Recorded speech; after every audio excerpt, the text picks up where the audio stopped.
My dear students, welcome to my channel. ವಿದ್ಯಾರ್ಥಿಗಳೇ, ಇಂದಿನ ಈ ಒಂದು ವಿಡಿಯೋ ವಿಭಾಗದಲ್ಲಿ ನಾವು ಬಳ್ಳಾರಿ ಜಿಲ್ಲೆಗೆ ಸಂಬಂಧಪಟ್ಟಂಥ ಒಂದು ಜಿಲ್ಲಾ ಮಟ್ಟದ ಪೂರ್ವ ಸಿದ್ಧತಾ ಪರೀಕ್ಷೆ, ಇದೇ ಒಂದು ಪರೀಕ್ಷೆಯ ಗಣಿತ ವಿಷಯದ ಒಂದು ಪ್ರಶ್ನೆ ಪತ್ರಿಕೆಯನ್ನು ಈ ವಿಡಿಯೋದಲ್ಲಿ ಬಿಡಿಸೋಣ. ಓಕೆ ವಿದ್ಯಾರ್ಥಿಗಳಾಗಾದರೆ ನೋಡಿ, ಇಲ್ಲಿ ಮೇನ್ನಲ್ಲಿ 8 ಅಬ್ಜೆಕ್ಟಿವ್ ಪ್ರಶ್ನೆಗಳು ಇರ್ತವೆ 8 ಅಂಕಕ್ಕೆ. ಓಕೆ, ಈಗ ಒಂದನೇ ಕ್ವಶನ್ ನೋಡೋಣ. ಒಂದು ಸಮಾಂತರ ಶ್ರೇಣಿಯ ಎನ್ನನೇ ಪದ an = 24 - 3n ಆದಾಗ ಆ ಶ್ರೇಣಿಯ ಎರಡನೇ ಪದವು ಅಂತ ಕೇಳಿದ್ದಾನೆ. ಅಂದರೆ ಎನ್ ಇದ್ದಲ್ಲಿ ನೀವು ಏನು ಮಾಡಿರಿ, ಎರಡನ್ನು ತುಂಬಿ ಇದನ್ನು ಲೆಕ್ಕ ಬಿಡಿಸಿದ್ರೆ ಏನಾಗ್ತದೆ ನೋಡಿರಿ, ಆಪ್ಷನ್ನು 18 ಬರ್ತದೆ. ಯಾವ ರೀತಿ ಅಂತ ಗೊತ್ತಿದೆಯಲ್ಲ ನಿಮಗೆ. 24 - 3 ಇಂಟು ಎಷ್ಟನೇ ಪದ ಎನ್ ಅಂದರೆ ಎರಡನೇ ಪದ ತಾನೇ. ಎನ್ ಇದ್ದಲ್ಲಿ ಎರಡನ್ನು ಬರ್ಕೊಳ್ರಿ. 24 ಮೈನಸ್ ಎಷ್ಟು, 3 6 ಆಗ್ತದೆ. 24ರಲ್ಲಿ 6 ಕಳೆಯಿರಿ ಎಷ್ಟು, 18 ಆಗ್ತದೆ. ಅಂದರೆ ಆಪ್ಷನ್ ಎ ನಮಗೆ ಸರಿ ಉತ್ತರ ಆಗ್ತದೆ. ಈ ರೀತಿ ಮಾಡಬೇಕಿದ್ದು ಸಮಾಂತರ ಶ್ರೇಣಿ ಅಧ್ಯಾಯದಲ್ಲಿದೆ, ಭಾಳ ಸುಲಭವಾದ ಪ್ರಶ್ನೆ. ನೆಕ್ಸ್ಟ್ ಎರಡನೇ ಕ್ವಶನ್, ಮೂಲ ಬಿಂದುವಿನ ನಿರ್ದೇಶಾಂಕಗಳು ಕೇಳಿದ್ದಾನೆ. ಯಾವುದು ಮೂಲ ಬಿಂದು ನಿರ್ದೇಶಾಂಕಗಳು? ವೆರಿ ಗುಡ್, 0,0 ಏನಾದ ಮೂಲ ಬಿಂದುವಿನ ನಿರ್ದೇಶಾಂಕಗಳು. ಅಂದರೆ ಆಪ್ಷನ್ ಸಿ ಸರಿ ಉತ್ತರ. ನೆಕ್ಸ್ಟು ಥರ್ಡ್ ಕ್ವಶನ್ ನೋಡಿ, 4x² - 4x + 1 = 0 ವರ್ಗ ಸಮೀಕರಣದ ಮೂಲೆಗಳ ಸ್ವಭಾವ ಅಂತ ಕೇಳಿದ್ದಾನೆ. ಮೂಲೆಗಳ ಸ್ವಭಾವ ಏನಾಗಿರುತ್ತೆ ಅಂದರೆ ನೀವೇನು ಮಾಡಬೇಕು, ಶೋಧಕವನ್ನು ಕಂಡುಹಿಡಿದು ಇದನ್ನು ನೋಡ್ಕೋಬೇಕು. ಅಂದರೆ ಏನಿದೆ ಶೋಧಕ, b² - 4ac ಅಂತ ಮಾಡ್ತೀರಾ. ಬಿ ಬೆಲೆ ಎಷ್ಟಿದೆ ನೋಡಿ, -4 ಇದೆ. -4 ಸ್ಕ್ವೇರ್ ಮಾಡ್ತೀರಾ.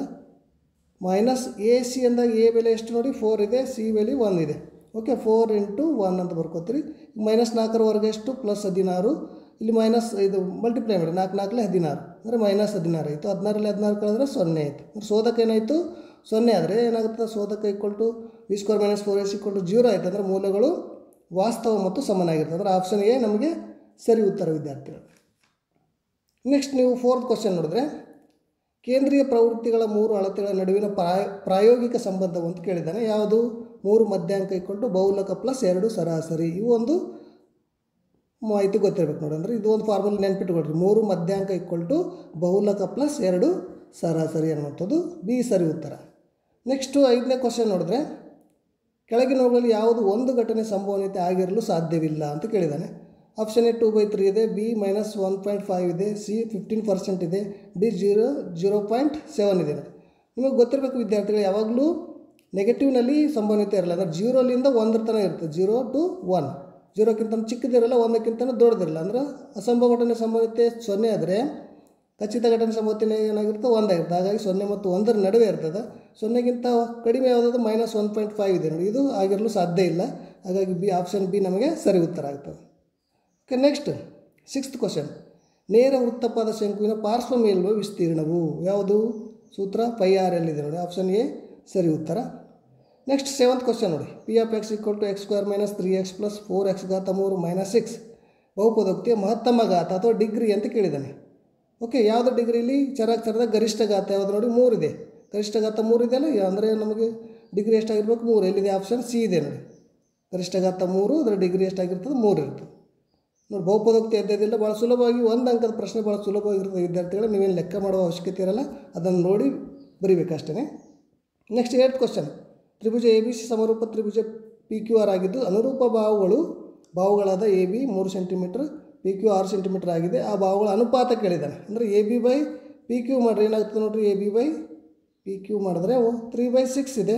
ಡಿವೈಡ್ ಮಾಡಿದ್ರೆ ಏನಾಗ್ತದೆ, 3 1 3 2 6 ಅಂದರೆ 1:2, 1 ಅನುಪಾತ 2. ಎಲ್ಲಿದೆ ಆಪ್ಷನ್?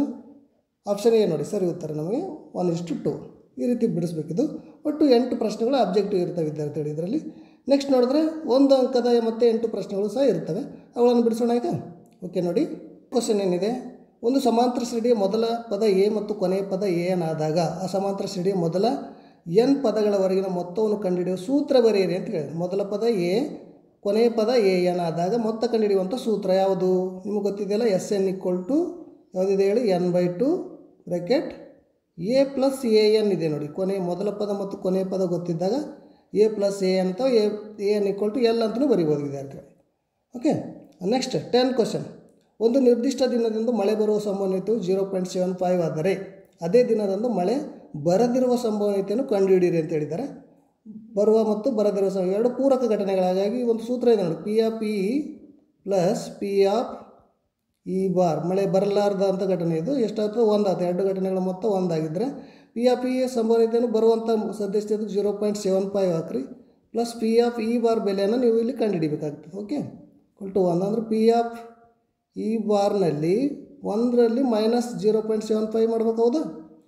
ಇದು ಪ್ಲಸ್ 75 ಇದ್ದಿದ್ದು ಬಲಭಾಗದಲ್ಲಿ ತಂದರೆ ಮೈನಸ್ 0.75 ಆಗ್ತದೆ. ಕಳೆದ್ರೆ ಏನಾಗುತ್ತೆ ನೋಡಿರಿ, 0.25 ಆಗ್ತದೆ ವಿದ್ಯಾರ್ಥಿಗಳು. ಅಂದರೆ ಮಳೆ ಬರೋದಿರುವ ಸಂಭವನೀಯತೆ ಎಷ್ಟು?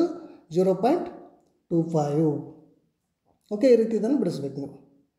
ನೆಕ್ಸ್ಟ್ ಇಲ್ಲಿ ಯಾವುದು 10th ಆಯ್ತಲ್ಲ, 11 ಕ್ವಶನ್ ನೋಡಿರಿ. ಮೂಲ ಸಮಾನುಪಾತತೆಯ ಪ್ರಮೇಯವನ್ನು ನಿರೂಪಿಸಿ ಅಂತ ಹೇಳಿದ್ದಾನೆ. ಅಥವಾ ಬರೀಬೇಕು ವಿದ್ಯಾರ್ಥಿಗಳು. ಒಂದು ಅಂಕದಲ್ಲಿ ಕೇಳಿದಾರಲ್ಲ, ಹಾಗಾಗಿ ಕೇವಲ ಪ್ರಮೇಯದ ಹೇಳಿಕೆಯನ್ನು ಬರೀರಿ. ಅಂದರೆ ಏನು, ಯಾವ್ದು ಬರೀತೀರಿ?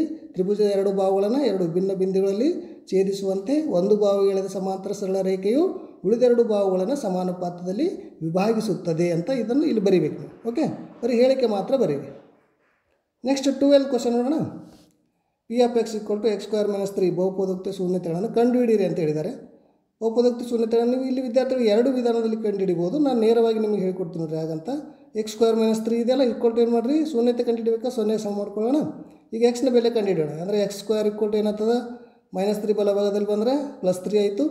ಓಕೆ, ಏನಾಗ್ತದೆ ನೋಡಿ, ಎಕ್ಸ್ ಸ್ಕ್ವೇರ್ ತೆಗೆದ್ರಿ, ಅದು ಸ್ಕ್ವೇರ್ ತೆಗೆದ್ರಿ, ಇದಕ್ಕೆ ಸ್ಕ್ವೇರ್ ರೂಟ್ ಹಾಕ್ಬೇಕು. ಅಂದ್ರೆ plus or minus square root ಹಾಕೋಣ, ಅಂದ್ರೆ ವರ್ಗಮೂಲ. ಓಕೆ, ಈ ಎಕ್ಸ್ ಬೆಲೆ ಬೇಡ, ಎಕ್ಸ್ ಈಕ್ವಲ್ ಟು +√3 ಆಗಿರ್ತದೆ ಅಥವಾ ಎಕ್ಸ್ ಈಕ್ವಲ್ ಟು -√3 ಅಂತ ಈ ರೀತಿ ನೇರವಾಗಿ ಆನ್ಸರ್ ಬರೆದು ಬಿಡ್ಬೋದು ನೀವು. ಇದು a² - b² ಸೂತ್ರವನ್ನು ಬಳಸ್ಕೊಂಡು ಸಹ ಬಿಡಿಸ್ಬೋದು ವಿದ್ಯಾರ್ಥಿಗಳು. ಇದು ನೇರವಾಗಿ ಮಾಡಿದ್ದೀನಿ ನಾನು. ಇದೇ ರೀತಿ ಬರೀಕೊಳ್ರಿ ನೀವು, ಬರ್ಕೊಳ್ರಿ. ಓಕೆ, ನೆಕ್ಸ್ಟ್ 13 ಕ್ವಶನ್ ನೋಡಿ ಏನಿದೆ ಇಲ್ಲಿ. 2x² - 4x + 3 = 0 ವರ್ಗ ಸಮೀಕರಣ ಶೋಧಕದ ಬೆಲೆಯನ್ನು ಕಂಡುಹಿಡಿಯಿರಿ ಅಂತ ಹೇಳಿದ್ದಾರೆ.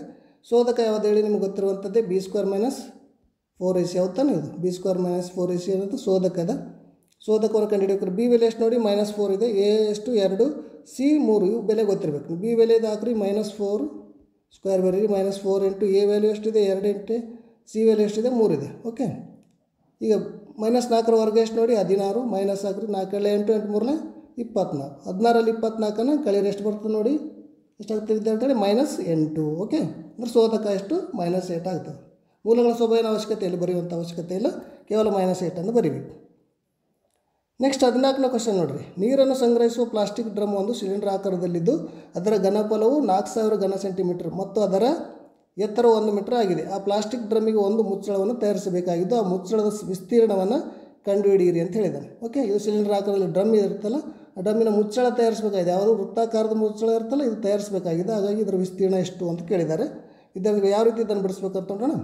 ಇಲ್ಲಿ ನೋಡಿ, ಸಿಲಿಂಡರ್ ಘನಫಲ ಕೊಟ್ಟಿದ್ದಾರೆ. ಸಿಲಿಂಡರ್ ಘನಫಲ ನಿಮಗೆ ಸೂತ್ರ ಗೊತ್ತಿರಬೇಕು, ಘನಫಲದ ಸೂತ್ರ ಗೊತ್ತಿರಬೇಕು. ಎಷ್ಟು ಕೊಟ್ಟಿದ್ದಾರೆ ಘನಫಲ, ಎಷ್ಟು 4000 cm³ ಕೊಟ್ಟಿದ್ದಾರಲ್ವ, ಘನ ಸೆಂಟಿಮೀಟರ್ ಅಂತ ಹೇಳಿದ್ದಾರೆ. ಇದು ನಮಗೆ ಎತ್ತರ ಕೊಟ್ಟಿದ್ದಾರೆ ನೋಡಿ, ಎಷ್ಟು ಎತ್ತರ h ಕೊಟ್ಟಿದ್ದಾರೆ, ಎಷ್ಟು 1 ಮೀಟರ್ ಅಂತ ಹೇಳಿದ್ದಾರೆ ವಿದ್ಯಾರ್ಥಿಗಳು. 1 ಮೀಟರ್ ಅಂದರೆ ಇದನ್ನು ಸೆಂಟಿಮೀಟರ್ ಮಾಡ್ಕೊಂಡ್ರೆ ಎಷ್ಟತ್ತ ನೋಡಿ, 100 ಸೆಂಟಿಮೀಟರ್ ಆಗ್ತದೆ. 1 ಮೀಟರ್ ಇದ್ದಿದ್ದನ್ನು ಸೆಂಟಿಮೀಟರ್ದಾಗ ಮಾಡ್ಕೊಡ್ರಿ. ಯಾಕೆ ಹೇಳಿ, ಇಲ್ಲಿನೂ ಸಹ ಸೆಂಟಿಮೀಟರ್ದಲ್ಲಿ ಮಾನ ಕೊಟ್ಟಿರೋದ್ರಿಂದ ನಾವು 2 ಸೆಂಟಿಮೀಟರ್ದಲ್ಲಿ ಮಾಡಬೇಕು.